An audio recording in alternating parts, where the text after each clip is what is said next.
And my fear right now is that there's a kind of compassion fatigue going on, is that people are so confused and kind of worn down by seeing all this death and destruction that they don't pay as much attention anymore.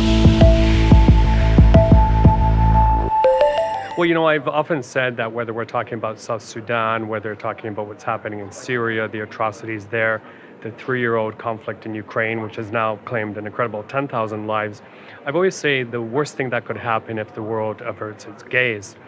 And my fear right now is that there's a kind of compassion fatigue going on, is that people are so confused and kind of worn down by seeing all this death and destruction that they don't pay as much attention anymore. And I know myself, I deal with a lot of journalists, anchors, news producers, and I'm finding you really have to push this story a lot harder than before. And I don't know if it's the Trump effect and all the news concerning him and his antics, but it's so important that news directors give time to these conflicts, send their correspondents there, and explain it in a most intricate way they can.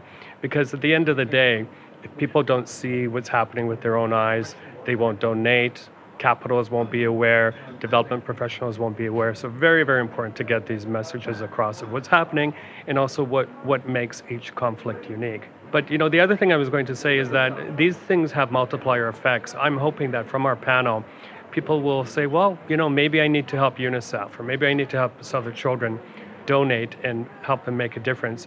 Also, there are many people around the world with different sets of expertise. I'm always saying, Silicon Valley has such know-how, such incredible, unique experiences and skills to be able to help governments solve some of their problems. For example, especially when it comes to drought, lack of food, that sort of thing.